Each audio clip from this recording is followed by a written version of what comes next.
వేదవ్యాస మహర్షి కుమారుడైన శుక యోగీంద్రుని వలన వృత్తాసురుని వృత్తాంతం అంతా విన్న అభిమన్య కుమారుడైన పరీక్షిత్తు శుకమహర్షితో ఇలా అన్నాడు. యోగీంద్ర, వృత్తాసురుని వృత్తాంతం విన్నది మొదలు నా హృదయం ఆశ్చర్యంతో కలవలపడుతున్నది. ఏమంటే, వృత్తాసురుడు రజోగుణము తమోగుణము ప్రధానంగా ప్రవర్తించేవాడు, దుష్ట స్వభావుడు. అటువంటి వానికి నారాయణుడి పాదపద్మాలయందు భక్తి ఎలా అలవడింది? సత్వగుణ సంపన్నులు, సమబుద్ధులు, తపోనిష్ఠులు, నిర్మల స్వభావులు, ధర్మమూర్తులు అయిన మహానుభావులకు, దేవతలకు, ఋషులకు సైతం లభ్యం కాని మోక్షానికి మూల కారణమైన భగవద్భక్తి ఆ పరమరాక్షసునికి ఎలా పట్టుబడింది? ఈ క్షోణి స్థలంలో భూమి మీద రేణువుల కన్నా అధిక ప్రమాణములో ప్రాణులు ఉన్నాయి.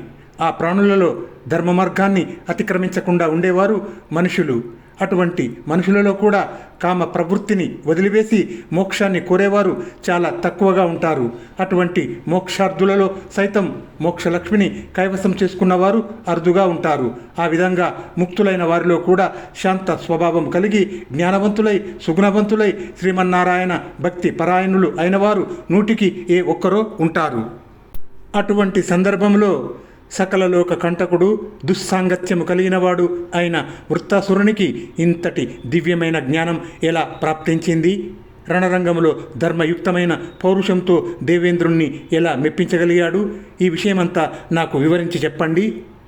ఈ విధంగా పరీక్షిత్తు శుకమహర్షిని ప్రశ్నించాడని పలికి సూతమహర్షి శౌనకాదులతో మిగిలిన కథ ఇలా చెప్పసాగాడు.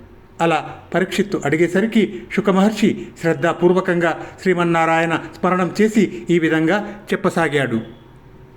పూర్వం వేదవ్యాసుల వారు, నారదుల వారు, దేవల మహర్షి నాకు చెప్పిన వృత్తాంతం ఒకటి ఉన్నది. అది నీకు వినిపించుతాను, సావధానంగా విను.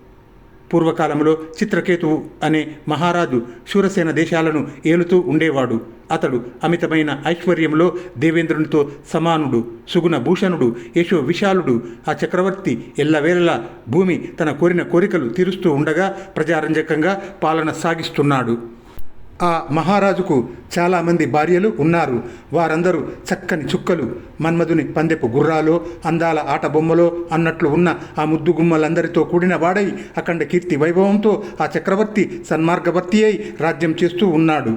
చాలినంత సిరి సంపదలు ఉన్నా, అందాల కొలది భార్యలు ఉన్నా ఆ భూకాంతునికి సంతానము లేని చింత తప్పలేదు. బిడ్డలు లేరు అనే దిగులుతో అతడు ఎండాకాలపు చెరువు వలె నానాటికి క్షీణించిపోసాగినాడు.